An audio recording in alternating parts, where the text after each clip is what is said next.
이 시간 하나님께서 우리에게 주신 말씀은 사도행전 11장입니다. 사도행전 11장 19절에서 26절까지의 말씀입니다. 제가 가지고 있는 성경은 신약 성경 207면쯤에 있습니다.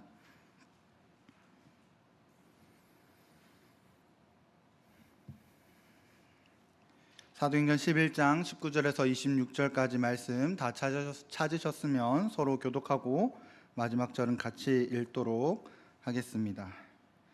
그때에 스데반의 일로 일어난 환란으로 말미암아 흩어진 자들이 베니게와 그브로와 안디옥까지 이르러 유대인에게만 말씀을 전하는데, 그 중에 그브로와 구레네 몇 사람이 안디옥에 이르러 헬라인에게도 말하여 주 예수를 전파하니, 주의 손이 그들과 함께 하심에 수많은 사람들이 믿고 주께 돌아오더라. 예루살렘 교회가 이 사람들의 소문을 듣고 바나바를 안디옥까지 보내니, 그가 이르러 하나님의 은혜를 보고 기뻐하여 모든 사람에게 굳건한 마음으로 주와 함께 머물러 있으라 권하니, 바나바는 착한 사람이요 성령과 믿음이 충만한 사람이라 이에 큰 무리가 주께 더하여지더라. 바나바가 사울을 찾으러 다소에 가서 만남에 안디옥에 데리고 와서 둘이 제자들이 안디옥에서 비로소 그리스도인이라 일컬음을 받게 되었더라. 그때 죄송합니다. 아멘. 오늘 이렇게 금요 기도에 오신 성도님들을 주님의 이름으로 환영하고 또한 하나님의 은혜와 평강이 넘치기를 소망합니다. 또한 오늘 이렇게 기도하는 모든 것들이 하나님께서 친히 응답하여 주셔서 우리들의 기도와 모든 내용들이 하나님께 온전히 올려지기를 소망합니다. 오늘 우리가 함께 나눌 말씀은 교회는 서로 세워가는 곳입니다 라는 제목으로 함께 말씀을 나누려고 합니다. 먼저 사도행전을 읽다 보면 분명하게 드러나는 한 가지가 있는데, 그것은 바로 하나님께서 사람을 통해 교회를 세우셨다는 겁니다. 건물이나 제도나 시스템이 아니라 한 사람 한 사람을 부르셔서 공동체를 이루게 하시고, 또한 그 공동체를 통해 하나님의 역사를 확장해 가고 있음을 우리는 사도행전을 통해 살펴볼 수 있습니다. 오늘 본문은 하나님의 역사하심을 보여주고 있습니다. 초대 예루살렘 교회가 박해를 통해 흩어지게 되었고, 또한 그 흩어짐 속에서 안디옥 교회가 세워지며 그 중심에 바나바와 사울이라는 두 인물이 등장하는 것을 볼 수 있습니다. 오늘 이 내용들을 함께 살펴보면서 은혜를 많이 받으시고 또한 하나님께 간절히 기도할 수 있는 우리들이 되기를 소망합니다. 첫 번째로는 흩어짐 속에서도 교회를 세우시는 하나님입니다. 19절을 말씀을 보시면 이렇게 기록하고 있습니다. 그때에 스데반의 일로 일어난 환란으로 말미암아 흩어진 자들이 베니게와 그브로와 안디옥까지 이르러 유대인에게만 말씀을 전하는데 라고 기록하고 있습니다. 먼저 사울의 박해로 인하여 초대 예루살렘 교회가 큰 환란을 겪었다는 것은 우리가 너무나도 익숙하게 알고 있습니다. 또한 스데반이 순교하였다는 것도 잘 알고 있습니다. 환란으로 인하여 이스라엘을 떠나 지금 보니까 베니게와 그브로와 안디옥까지 도망갔다라고 기록하고 있습니다. 먼저 하나님께서는 사울이란 인물을 사용하셨습니다. 사울의 그리스도인을 잡으려고 했던 그 마음을 하나님께서 사용하신 겁니다. 그리고 이 하나님의 사용하심을 통하여 초대 예루살렘 교회에서 예루살렘에 머물러 있던 많은 제자들이 이 박해를 통해 사마리아와 땅끝까지 퍼지게 되었다는 것을 우리는 볼 수 있습니다.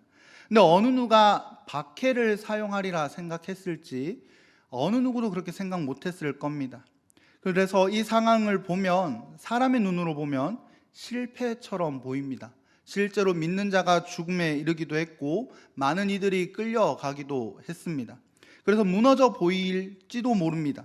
그런데 충분히 낙심할 수 있는 상황 속에서도 하나님께서는 이 상황을 사용하셨다는 겁니다.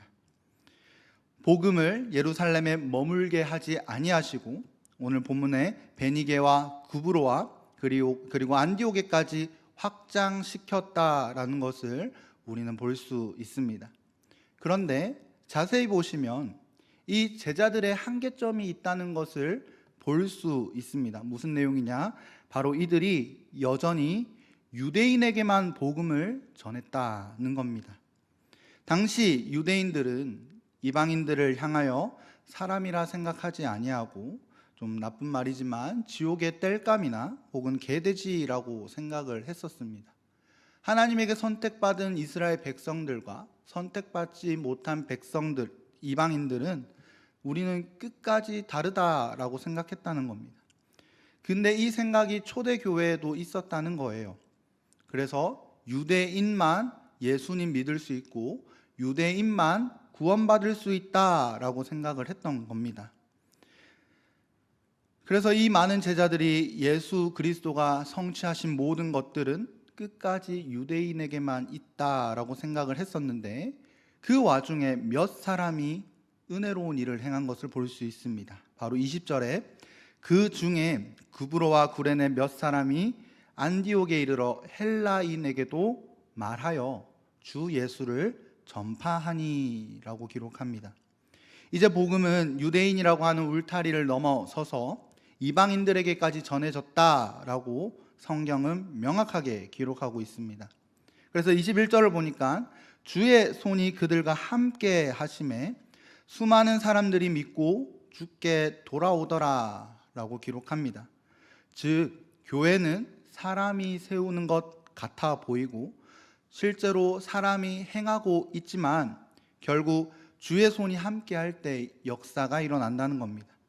지금까지 유대인에게만 전해졌던 복음들이 이제 이방인들도 듣고 회개함으로써 이 많은 이방인들이, 헬라인들이 하나님과 예수님을 믿었음을 성경은 기록하고 있습니다. 초대교회 때도 그러했고 지금 우리 시대에도 마찬가지입니다. 즉 하나님이 세우십니다. 하나님이 역사하시면 이제 이런 일들이 역사한다는 겁니다. 안디옥 교회는 그렇게 하나님의 손길 가운데 태어난 교회입니다. 이렇게 안디옥 교회가 세워지고 그 안에 이방인과 유대인들이 다 예수를 믿어 성도로 함께 신앙생활했다라고 오늘 말씀은 기록하고 있습니다. 그리고 이 이방인들과 함께 신앙생활을 하고 있다는 이야기가 예루살렘 교회까지 이르러 이 많은 제자들, 특히 사도들이 누구를 보내야 할까라고 고민을 하게 됩니다. 그리고 예루살렘 교회는 그 고민 끝에 바나바라고 하는 인물을 보내었다라고 성경은 이야기하고 있습니다. 바나바는 예루살렘 교회에서 파송을 받아 이제 안디옥 교회로 왔습니다. 두 번째는 착한 사람이요 성령과 믿음이 충만한 사람입니다. 23절과 24절을 통해서는 바나바를 이렇게 소개하고 있습니다. 그가 이르러 하나님의 은혜를 보고 기뻐하여 모든 사람에게 굳건한 마음으로 주께 붙어 있으라 권하니 바나바는 착한 사람이요 성령과 믿음이 충만한 사람이라 이에 큰 무리가 주께 더하여 지더라 라고 기록합니다. 우리가 바나바를 언제 처음 봤느냐? 바로 사도행전 4장 36절 37절입니다. 이때 바나바는 별명 위로의 아들이다, 그리고 이 사람은 레위 사람 요셉입니다 라고 기록하고 있었습니다. 그런데 오늘 본문은 바나바 별명이 위로의 아들이다 라는 것을 뛰어넘어 사람을 세우는 인물이다 라는 내용을 우리에게 알려주고 있습니다. 먼저 성경은 바나바를 향하여 이렇게 이야기합니다. 첫 번째로는 착한 사람, 두 번째로는 성령과 믿음이 충만한 사람이다 라고 기록하고 있습니다. 23절과 24절에서 말하는 것은 바나바의 사역의 결과가 사람이 늘어나게 되었다라고 말하고 있는 것이 아니라 그의 성품과 태도를 통해 사람들이 주께 더하여졌다라고 기록하고 있습니다. 성령과 믿음이 충만한 사람은 그 사람과 함께 있을 때 자기 자신을 드러내는 것에 관심을 가지고 있거나 집중하고 있는 사람이 아니라, 성령이 충만한 사람은 사람들이 주께 붙어 있을 수 있도록 돕는 사람입니다. 그래서 우리가 사도신경을 통해 고백하듯이 성도가 서로 교통하게 하는 것이 성령 충만한 사람들을 통하여 하나님께서 친히 일하신 겁니다.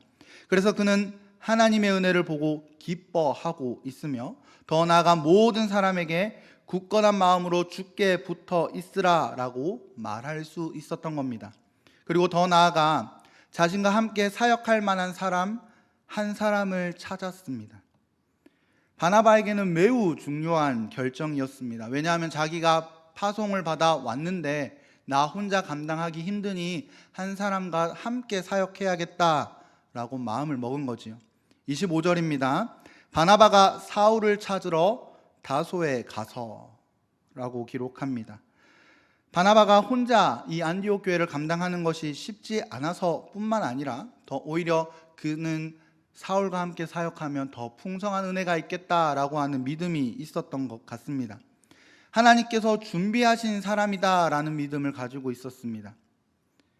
근데 우리가 알고 있는 것처럼 사울을 선택하는 것은 쉬운 일이 아닙니다. 사울은 교회를 박해했던 인물이고 오늘 본문 시작한 것처럼 사울의 박해로 인하여 스데반이 죽었다라고 친히 기록하고 있는 이유는 이 사울을 불러오기 위한 많은 어려움이 있을 것이다라고 추측할 수 있게 성경이 기록하고 있는 겁니다. 많은 성도들이 이 사울을 두려워하고 있었습니다. 그런데 그럼에도 불구하고 바나바는 사람의 시선으로, 사람의 생각으로 하나님의 일을 하는 것이 아니라 하나님의 부르심, 하나님의 역사하심을 신뢰하고 사울을 만나러 갑니다. 우리가 한 줄로 보고 있는 이 안디옥에서 다소까지 갔다라고 하는 이 한마디가 우리는 너무 짧은 문장으로 써져 있어서 그러려니 할 수 있는데요. 안디옥에서 다소까지의 거리가 220km입니다. 즉 서울에서 전주까지의 거리이고요. 걸어가면 10일 넘게 걸립니다. 근데 직선 거리가 220km라는 거고요. 여기를 보면 해발 2000m에 달하는 아마노스 산맥이 이곳에 있습니다. 즉 다소까지 갔다라고 하는 말이 갔구나 이게 아니라 십며칠을 걸어가면서 또한 높은 곳을 향해 올라가면서 열심을 다해 사울을 만나러 갔다라는 것을 보여주고 있습니다. 근데 바나바는 이 길을 마다하지 않고 담대히 나아갔습니다. 그의 삶의 우선순위는 사람이 아니었고 바로 예수 그리스도가 1순위였으며 예수 그리스도의 일을 감당하는 것이 1순위였기 때문에 멀다, 높다, 힘들다, 발이 부르튼다 라는 핑계를 대지 아니하고 친히 가고 있는 겁니다. 그리고 또한 바나바는 사울을 생각하여 자기의 자리까지도 내어주려고 다짐을 했었고 또한 하나님이 쓰고자 하는 사람이라는 것을 믿어 의심치 않았습니다. 우리가 알고 있는 것처럼 바나바는 예루살렘에서 제자들을 만나려고 하던 사울에게 정말 제자들을 만나게 해주었던 인물이기도 합니다. 근데 이제 그것을 뛰어넘어 함께 사역하고자 이 먼 길을 떠났습니다. 성경에 동역자를 세우고자 노력했던 내용들이 많이 있지만 이렇게 열심을 다하여 최선을 다했다라는 내용은 많이 없습니다. 그런데 이 문장들을 살펴보면서 이 다소까지 갔다라고 하는 이 문장을 생각하면서 나였으면 정말 10일을 걸어갔을까? 혹은 나의 원수일 수도 있는 내가 맡고 있는 성도들이 받아들이기에는 원수라고 생각할 수도 있는 저 사람을 데리러 가는 게 맞을까? 처음에는 믿음을 가지고 열심을 다하여 갔다가 한 3일쯤 되면 걱정이 너무 돼서 잠을 못 잘 것 같습니다. 저라면 그랬다는 거죠. 한 5일쯤 되면 이게 맞나 하면서 무슨 자그만 내 마음에 조금만 불편함이 있으면 이게 하나님의 신호일 거야 라는 믿음을 가지고 뒤돌아섰을 수도 있을 것 같습니다. 그런데 이 바나바의 모습은 확고한 믿음, 담대한 마음, 그리고 하나님이 역사하심을 통하여 모든 것을 이루신다라는 그 담대한 믿음을 가지고 그 먼 길을 떠난 겁니다. 그리고 이런 바나바였기에 하나님께서 그의 성품과 믿음과 그의 행함을 사용하셨습니다. 이 얼마나 귀합니까? 피조물이자 하나님 앞에 죄인인 우리를 하나님의 자녀로 삼아주신 것도 너무나도 감사한데 불러주신 것도 너무나도 감사한데 더 나아가 이런 사람을 통하여 모든 일을 행하신다라고 생각을 하면 이 가슴이 벅차오를 수밖에 없습니다. 바나바를 통해 사울을 부르신 하나님이 이제 2025년 마지막 12월 달에는 여러분들을 통하여 또 한 영혼 한 영혼을 친히 부르시려고 하고 계심을 믿으시길 바랍니다. 그래서 바나바의 순종과 헌신을 통해 사울이 세워진 것처럼, 그리고 그가 맡은 안디옥 교회가 더욱더 말씀 위에 굳건하게 선 것처럼 우리를 통하여 하나님의 일들이 이루어지기를 소망합니다. 사랑하는 성도 여러분, 만약에 바나바가 조금이라도 연약했다면, 그래서 저 사람이 잘할 수 있을까라는 의심이 들었거나 혹은 저 사람의 열정을 보고 나보다 탁월하면 어떡하지라는 고민을 했다 그러면 과연 이 바나바는 사울을 향하여 달려갔을지 생각해 봅니다. 사람의 생각으로는 약점을 붙잡을 거고 연약함을 가지고 공격을 하겠지만, 이렇게 성령이 충만한 사람, 믿음이 충만한 사람은 그 어떠한 것에서 흔들리지 않고 한 사람을 바라볼 줄 알고 더 나아가선 그 한 사람을 세우려고 한다는 것을 우리는 살펴보았습니다. 그래서 성령 충만함이 이렇구나라는 것을 알게 해줍니다. 사랑이 넘쳐 비교하지 아니하고 양선이 넘쳐 하나님께 사용받고자 노력했으며, 자기가 드러나지 않아도 하나님이 드러나면 기쁨이 되는 사람이었고, 더욱 쓰임받고자 노력하는 사람이 바로 성령 충만한 사람이구나 라는 것을 생각할 수 있습니다. 즉 바나바라는 인물이 성령 충만한 사람이었기 때문에 안디옥 교회가 하나가 될 수 있었던 겁니다. 우리는 말로는 나는 교회를 향하여 헌신하며 살아가고 있습니다, 혹은 말로는 나는 하나님 나라를 꿈꿉니다 라고 이야기하지만 실질적으로 하는 행동은 여전히 내가 1번이어야 하고 여전히 내가 속해 있는 그룹이 최고여야 되고 내가 먼저임과 동시에 내가 하는 모든 것들을 인정받고 싶어 하지 아니하십니까? 내가 드러나길 원해서 티를 더 내고 계시지는 않습니까? 내 손에 물이 묻었어, 멋있지? 나 이렇게 봉사 열심히 했어 라는 표현으로 아우 매니큐어가 벗겨졌네 이러고 있지는 아니하십니까? 섬김의 자리에서도 내가 1번이 되면, 그리고 식사 자리에서도 상석으로 가는 사람이 만약에 우리의 모습이라고 한다면 이 모습을 꼭 생각하기를 소망합니다. 예수님께서 친히 낮은 자로 오셨다는 것, 그리고 겸손의 왕으로 오셨다는 것, 그리고 예수님을 믿는 성도는 교만할 수 없다는 것을 꼭 생각하시기를 소망합니다. 우월하게 콧대를 높이고자 할 필요가 없습니다. 이미 우리 예수님께서 성탄을 생각하면 더 와닿겠지요. 우리를 위하여 성육신하여 오신 인간의 육신으로 온 예수님을 생각하면 우리가 높아지고자 할 필요가 없으며 우리의 행동이 드러나려고 티를 낼 필요가 없다는 겁니다. 그래서 꼭 바나바처럼 성령과 믿음이 충만하여 교회를 세워갈 수 있는 우리 귀한 성도님 되기를 소망합니다. 세 번째로는 세워주는 사람입니다. 26절을 보니까 이렇게 기록하고 있네요.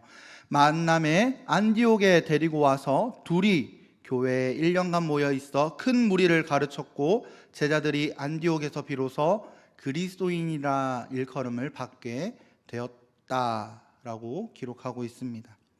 바나바와 사울이 1년 동안 함께 안디옥을 섬겼다라고 기록하고 있습니다. 사울은 말씀을 가르쳤고 바나바는 사울이 사역할 수 있도록 자리를 내어 주었습니다.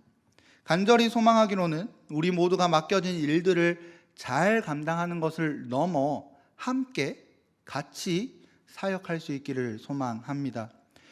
믿는 사람들이 의외로 서로를 격려할 줄 모른다라는 것이 불현듯 들었습니다. 교회 안에서 잘한다 잘한다 칭찬해주면 안 되는 법이 있나 싶을 만큼 칭찬에 대해서 인색합니다. 그런가 하면 칭찬을 듣는 사람도 괜히 꼬아 들어가지고 마치 꽈배기 마냥 베베 꼬아 들어서 칭찬하는 사람의 입술을 부끄럽게 할 때도 있습니다. 함께함이 기쁨이 넘쳐야 하는데 옆 사람을 걸고 넘어져 못 일어나게 하기도 합니다. 도대체 왜 그런가라는 궁금증이 머릿속에 떠오르기도 합니다. 그런데 오늘 모습을 보면 바나바와 사울처럼 각자의 자리에서 최선을 다하며 모범을 보였다는 것을 꼭 기억하시길 바랍니다. 그래서 서로의 사역들이 하나가 되었을 때 사울과 바나바를 통하여 이 안디옥 교회를 풍성하게 세워갔던 것처럼 우리들도 함께 마음을 모아 사역할 때, 그리고 내 맡은 본분을 열심을 다할 때 그 하나로 뭉쳤을 때 얼마나 풍성하게 될지 큰 소망을 갖기를 소망합니다. 사도행전 13장 1절을 보면 이렇게 기록하고 있습니다. 안디옥 교회에 선지자들과 교사들이 있으니 곧 바나바와 니게르라 하는 시므온과 구레네 사람 루기오와 분봉왕 헤롯의 젖동생 마나인과 및 사울이라 라고 말하고 있습니다. 그리고 안디옥 교회에 사울과 바나바가 있다로 끝나는 것이 아니라 그들과 함께 선지자의 역할을 감당하고 교사의 역할을 감당했던 3명의 인물도 기록하고 있습니다. 심지어 분봉왕 헤롯의 젖동생까지 있었다라고 기록하고 있습니다. 즉 다양한 배경의 사람들이 함께 어우러져 공동체로 맺혀져 있었다는 것을 볼 수 있습니다. 안디옥 교회는 피부색이 다른 사람들, 구레네 사람, 흑인을 이야기합니다.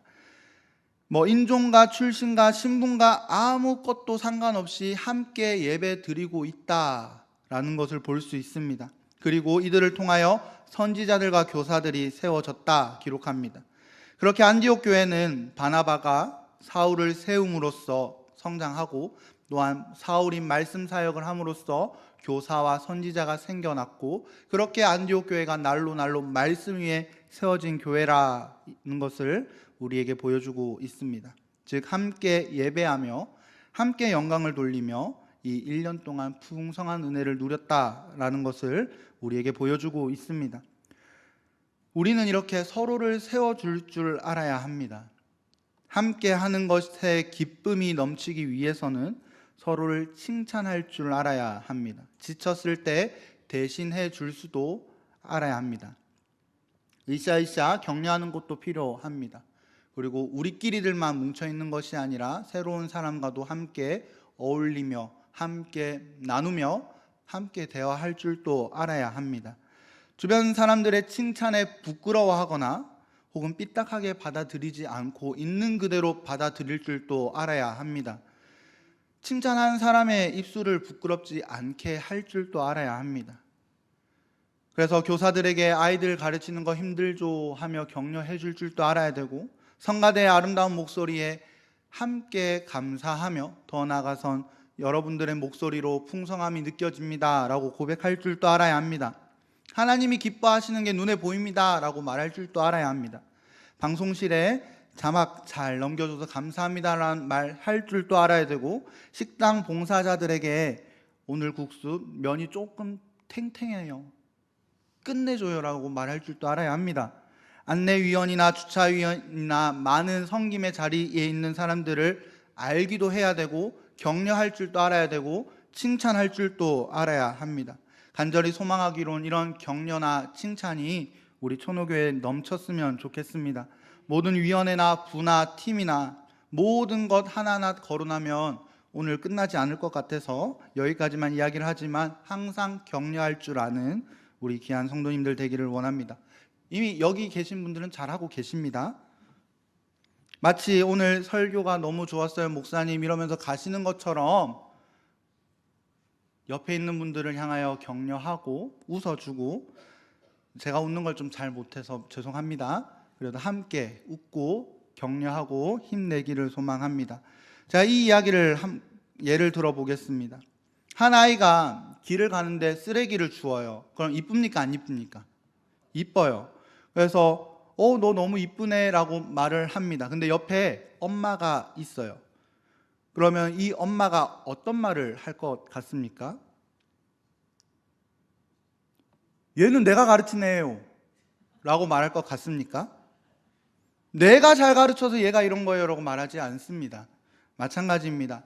주변에 있는 사람을 칭찬하면 부모는 뿌듯해합니다. 마찬가지예요. 우리가 서로 격려하고 응원하고 힘내자라고 이야기할 때 하나님이 기뻐합니다. 그 격려하는 모습을, 칭찬하는 모습을. 아니, 자녀들을 향하여 칭찬하는 모습도 부모가 기뻐 받는데 하나님이 우리들이 하는 이 신앙생활을 기쁘게 안 받아들일 이유가 없지 않습니까? 또 쓰레기를 줍는 아이를 향하여 야, 부모님이 정말 대단합니다. 어떻게 그렇게 잘 가르쳐요? 라고 이야기하지 않아도 이 아이를 향하여 칭찬해도 부모가 알아서 받아들입니다. 이것도 꼭 생각하시기 바랍니다. 격려하면 더 아름다운 거고요. 더 나아가서 또 너무 공격적으로 표현하지 않아도 괜찮습니다. 하나님이 이미 이 모든 칭찬들을 굳이 하나님께 내려오셔가지고 야, 성가대 내가 목소리 준 거야 라고 말하지 않는다는 것쯤 우리가 알고 있지 않습니까? 격려하면 아름다운 교회가 되고 칭찬하면 최고의 교회가 되는 겁니다. 우리가 칭찬하면 하나님이 영광을 받으시고 하나님이 기뻐하십니다. 우리 하나님 그렇게 속 좁으신 분 아닙니다. 서로를 더 칭찬하셔도 또한 하나님께서 그 칭찬과 영광을 다 받으실 줄 믿으시기 바랍니다. 서로 격려하고 서로를 세워주고 또한 함께하고 옆에 있는 사람, 낯선 사람도 함께 어울릴 줄 아는 우리 귀한 공동체 되기를 소망합니다. 마지막으로는 네 번째, 그리스도인이라 일컬음을 받자입니다. 바나바와 사울을 통해 훈련받은 사람들이 이 안디옥 지역에서 사명을 감당하면서 별명을 얻게 되었다라고 성경은 기록합니다. 성경은 그리스도인이라고 표현을 하고 있는데 제가 이 많은 설교자들을 통해 들을 때 그리스도인이란 말보다 예수쟁이 이 표현이 더 와닿더라고요. 그래서 오늘은 그리스도인이라 일컬음을 받자라고 표현을 하지만 예수쟁이라는 말을 꼭 들으실 수 있는 우리들이 되기를 소망합니다. 예수쟁이, 그리스도인, 모든 것이 예수로 죽고 예수로 사는 사람들을 향하여 부르는 말입니다. 우리가 그리스도인 하니까 곱게 느껴지지만 아니에요. 예수로 죽고 예수로 사는 사람이 그리스도인입니다. 오히려 예수쟁이라는 말이 예수로 사는 사람들이란 의미이기 때문에 더 와닿을지도 모릅니다. 과연 어떻습니까? 우리는 정말 우리의 일상생활에서 예수로 죽고 예수로 살고 계십니까? 아니면 모르겠다이십니까? 어떤 이들은 쉽다 생각할 수도 있습니다. 나 교회 다닌다라고 말하면 그리스도인이라고 말 듣는 거 아니야? 라고 생각할 수도 있습니다. 하지만 예수로 먼저 죽고 예수로 사는 사람은 쉽지 않습니다. 그렇지만 그렇게 살아야 하는 것이 바로 우리들의 신앙생활입니다. 우리가 해야 될 일입니다. 근데 우리가 이것을 놓쳐서 이 하나님 앞에 부끄러움 당하지 않도록 노력할 수 있는 우리들 되기를 소망합니다. 우리들이 이 땅에 남아서 살아가고 있는 것 딱 한 가지밖에 없습니다. 예수쟁이로 살아가는 겁니다. 예수를 전하고 예수를 위해 살고 예수로 죽고 하는 삶을 살아가기 위해 지금 이 땅에 머물고 있는 겁니다. 내 행위로 구원받는 것이 아니고 내 행위로 받는 건 칭찬이고요. 더 나아가는 내 행위를 통해 사람들이 옵니다. 내 모습을 통해 다른 사람들이 내 모습을 보고 교회 가볼까라는 생각이 드는 겁니다. 착하고 충성된 종아라는 말을 저는 개인적으로 매우 좋아합니다. 칭찬과 함께 하늘에서 상급이 크다라는 생각이 자동으로 지나가기 때문이기도 하지만 착하고 충성된 종이 되기 위하여 살아가려고 노력하고 있기에 저는 더 이 말이 좋습니다. 착하고 충성된 종아라는 말을 꼭 듣는 우리들이 되기를 소망합니다. 모범으로 보이는 것, 그리고 마찬가지로 기쁨으로 살아가는 것, 예수만 있으면 됩니다라고 매일 말할 수 있는 귀한 성도님들 되기를 소망합니다. 우리가 감당해야 할 것이 헌금생활, 신앙생활, 말씀생활, 기도생활 많이 있지만 그래도 범사에 감사하며 범사에 그리스도를 드러내며 하나님 말씀에 순종하며 그리스도인으로 예수로 죽고 예수로 사는 귀한 우리들 되기를 소망합니다. 그래서 저 사람은 예수님 닮았다라는 말이 꼭 나에게 들려지기를 소망하고 저 공동체는 예수님의 방식이 있다라는 말이 우리 천호교회에 넘쳤으면 좋겠습니다. 시장 사람들이 저 교회 천호교회 괜찮아요라고 말한다라는 것도 몇 번 들었는데 이미 우리 천호교회 잘 감당하고 있는 줄 압니다. 더 잘 감당할 수 있기 위해 기도하는 우리들 되기를 소망합니다. 물론 예수쟁이 그리스도인 이 말 자체 듣는 게 바보라고 들릴 수도 있습니다. 하지만 초대교회 당시에 그리스도인이라는 이유 하나만으로 죽었던 것, 고문당했던 것, 고통당했다는 것 꼭 기억하시고 우리들의 삶이 지금 편안하다고 해서, 물론 힘들지만 편안하다고 해서 그리스도인이라고 하는 이 말을 내 삶에서 놓치지 않고 꼭 붙잡고 담대히 살아갈 수 있는 우리 귀한 성도님들 되기를 소망합니다. 그래서 손가락질 당하는 한이 있더라도 교회의 모습은 하나님의 다스림을 따라 살아가는 것임을 믿고 담대히 살아가기를 소망합니다. 말씀을 정리합니다. 사랑하는 성도 여러분, 우리가 서로를 채워줄 수 있는 이유는 단 하나입니다. 먼저 예수님이 우리를 세우셨습니다. 우리를 위해 이 땅에 오셨고 이 땅에서 죽으시고 우리를 위하여 죽으시고 우리를 위하여 사셨습니다. 그래서 우리는 담대히 살아갈 수 있는 겁니다. 우리가 예수님을 먼저 꼭 생각하시길 바랍니다. 우리를 위하여 가장 낮은 곳으로 오셨다는 것, 그리고 우리가 드러날 필요가 없다는 것, 우리 신앙생활에서는 한 분 예수님만 드러나면 된다는 것 꼭 붙잡으시길 소망합니다. 그래서 이 은혜 위에 서 있을 때 바나바처럼 다른 사람을 세울 수 있습니다. 그러므로 교회는 서로 깎아내리거나 서로 질투하거나 서로 미워하거나 서로 손가락질하거나 말을 함부로 하는 공동체가 아니라 서로 일으켜 세우는 공동체여야 할 줄 믿습니다. 서로를 격려하고 서로의 섬김을 귀하게 여기며 함께 주님께 붙어있는 우리 귀한 천호교회 공동체가 되기를 소망합니다. 그래서 예수쟁이 그리스도인, 예수로 살고 예수로 죽는 우리들이 되기를 소망합니다. 그러할 때 바나바가 해발 2000m 혹은 220km 멀리 떨어져 있는 사울을 데려온 것처럼 우리들도 그 한 사람을 택하여 함께 신앙생활하고자 노력하는 귀한 믿음의 자녀들 되시기를 주님의 이름으로 축원드립니다.